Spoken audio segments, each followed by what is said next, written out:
Ametung tewas ditusuk oleh Ken Arok dengan keris empu gandring. Disaksikan Ken Dedes, istri Tunggul Ametung. Ken Dedes tidak berteriak meminta bantuan atau melakukan perlawanan demi kehormatannya. Kenapa? Apakah pembunuhan penguasa Tumapel itu memang sudah direncanakan Ken Arok dan Ken Dedes? Apakah sudah terjadi perselingkuhan antara Ken Dedes dan Ken Arok sebelumnya? Simak.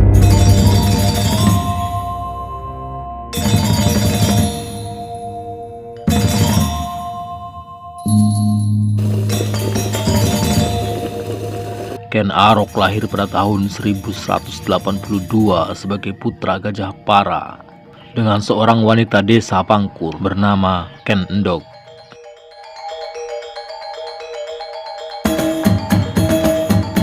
Gajah adalah nama jabatan setara Wedana atau pembantu adipati pada era kerajaan Kediri. Gajah Para telah meninggal dunia saat Ken Arok masih dalam kandungan. Pada saat ibunya dibawa ke Kediri, bayi Ken Arok dibuang di sebuah pemakaman, hingga kemudian ditemukan dan diasuh oleh seorang pencuri bernama Lembong. Ken Arok tumbuh menjadi berandalan yang lihai mencuri dan gemar berjudi, sehingga membebani Lembong dengan banyak hutang. Lembong pun mengusirnya. Ia kemudian diasuh oleh Bango Samparan, seorang penjudi dari desa Karuman, yang menganggapnya sebagai pembawa keberuntungan. Ken Arok yang tidak betah hidup menjadi anak angkat Keduk Buntu, istri tua Bango Samparan dan istri mudanya. Ken Arok kemudian bersahabat dengan Tita, anak kepala desa Siganggeng. Keduanya pun menjadi pasangan perampok yang ditakuti seluruh kawasan kerajaan Kadiri. Setelah itu, Ken Arok bertemu seorang Brahmana dari India bernama Loh Gawe yang datang ke tanah Jawa mencari titisan Wisnu. Dari ciri-ciri yang ditemukan, Loh Gawe yakin kalau Ken Arok adalah orang yang dicarinya. Berdasarkan serat Pararaton, Ken Arok digambarkan juga sebagai keturunan Dewa Brahma. Hal ini secara simbolis menggambarkan perbedaan status sosial kognitif Ken Arok di kemudian hari dengan anak-anak seusianya pada saat itu.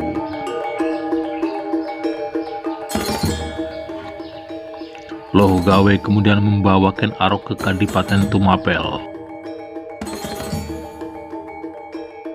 yaitu salah satu daerah bawahan kerajaan Kediri yang saat itu dipimpin oleh seorang Akuwu bernama Tunggul Ametung. Ken Arok dapat diterima bekerja sebagai pengawal Tunggul Ametung.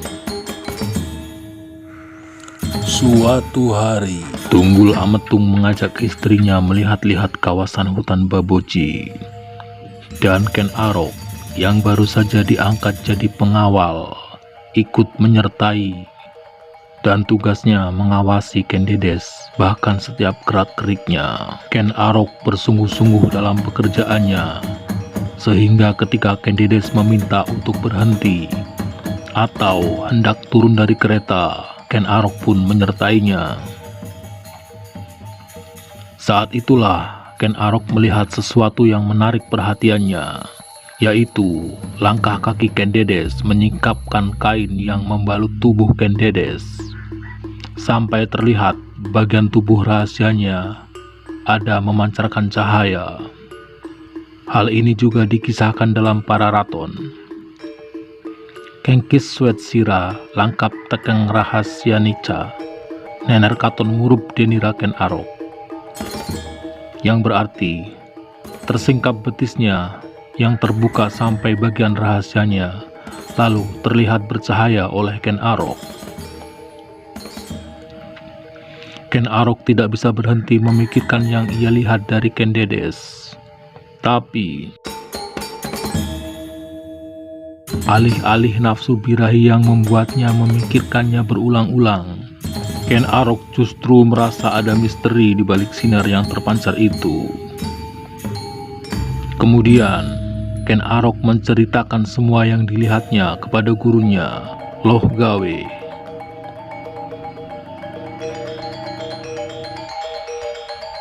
Loh Gawe mengatakan, jika sinar dari bagian tubuh rahasia itu menunjukkan jika Candides bukanlah wanita sembarangan, melainkan titisan Dewi.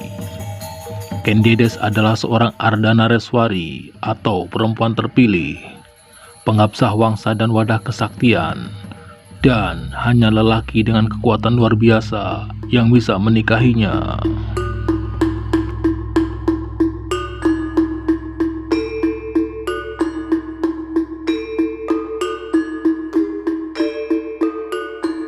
Ken Arok kemudian tertarik pada Candides, istri Tunggul Ametung yang sangat cantik. Apalagi Loh Gawe juga meramalkan kalau Candides akan menurunkan raja-raja tanah Jawa.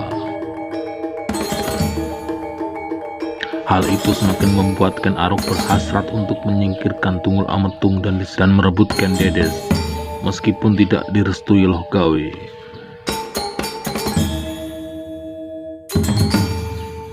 Demi menjalankan ambisinya, Ken Arok membutuhkan senjata ampuh untuk membunuh Tunggul Ametung yang terkenal sakti. Ayah angkat Ken Arok, Bango Samparan, kemudian memperkenalkan Ken Arok pada sahabatnya yang bernama Empu Gandring dari desa Lulumbang, yaitu seorang ahli pembuat pusaka ampuh. Atas permintaan Ken Arok, Empu Gandring sanggup membuatkan senjata yaitu sebilah keris pusaka dalam waktu 1 tahun. Ken Arok yang tidak sabar, 5 bulan kemudian datang mengambil pesanan. Empu Gandring menolak memberikan keris yang belum sempurna tersebut. Akhirnya keris itu direbut Ken Arok dan ditusukkan kepada Empu Gandring sampai tewas. Dalam sekaratnya, Empu Gandring mengucapkan kutukan bahwa keris itu nantinya akan membunuh 7 orang penguasa, termasuk Ken Arok sendiri dan keturunannya. Setelah kembali ke Tumapel, Ken Arok menjalankan rencananya untuk melenyapkan dan merebut kekuasaan Tunggul Ametung. Mula-mula ia memberikan keris pusakanya pada Kebo Ijo, rekan sesama pengawal. Kebo Ijo dengan bangga memamerkan keris Empu Gandring sebagai miliknya kepada semua orang yang ia temui, sehingga semua orang mengira bahwa keris itu adalah milik Kebo Ijo. Dengan demikian, siasat Ken Arok berhasil. Malam berikutnya, Ken Arok mencuri keris pusaka itu dari tangan Kebo Ijo yang sedang mabuk arak. Ia lalu menyusup ke kamar tidur Tunggul Ametung dan membunuh majikannya itu di atas ranjang. Candides menjadi saksi pembunuhan suaminya, tetapi ia pun mendukung rencana pembunuhan itu karena Candides menikah dengan Tunggul Ametung dilandasi rasa keterpaksaan. Esokan harinya, Kebo Ijo dihukum mati karena keris Empu Gandring yang dianggap miliknya itu ditemukan menancap pada mayat Tunggul Ametung. Setelah Tunggul Ametung mati, Ken Arok lalu mengangkat dirinya sebagai Aku baru Tumapel dan menikahi Candides. Tidak seorang pun yang berani menentang keputusan itu. Candides sendiri saat itu sedang mengandung anak Tunggul Ametung bernama Anusapati, disebut juga Panji Angah. Pada tahun 1221 terjadi perselisihan antara Kertajaya Raja Kadiri dengan para Brahmana. Para Brahmana itu memilih pindah ke Tumapel, meminta perlindungan Ken Arok karena diserang oleh Kertajaya.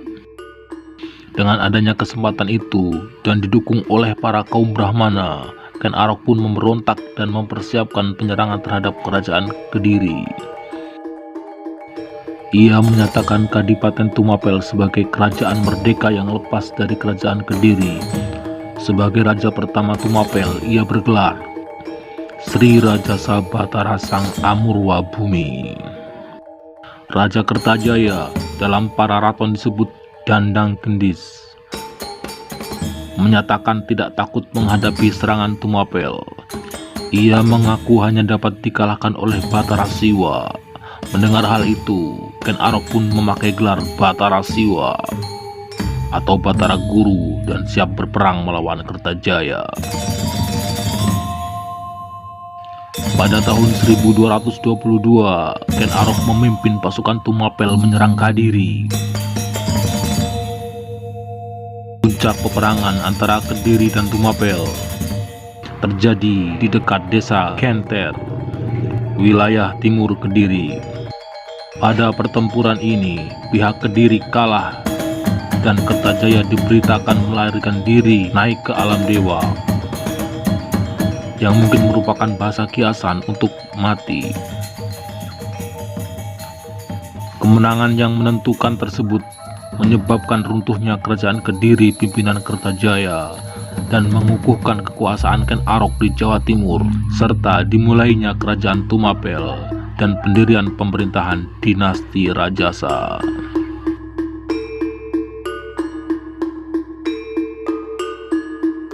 Setelah Mahisawong Ateleng beranjak dewasa, Ken Arok mengangkat Mahisawong Ateleng sebagai penguasa Kediri.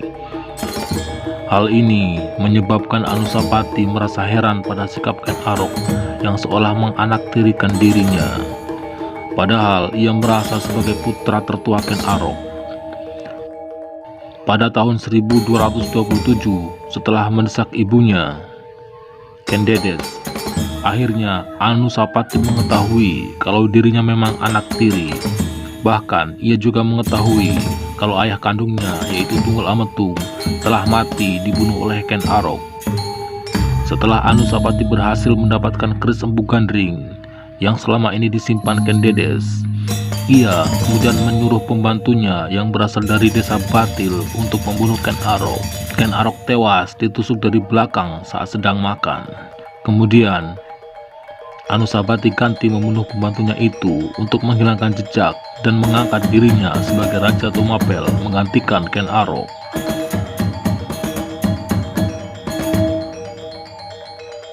Peristiwa kematian Ken Arok dalam naskah Pararaton terjadi pada tahun 1247 Masehi.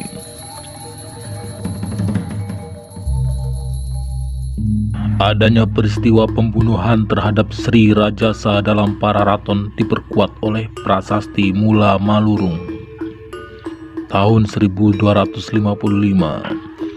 Disebutkan dalam prasasti itu, nama pendiri kerajaan Tumapel adalah Batara Siwa yang meninggal di atas tahta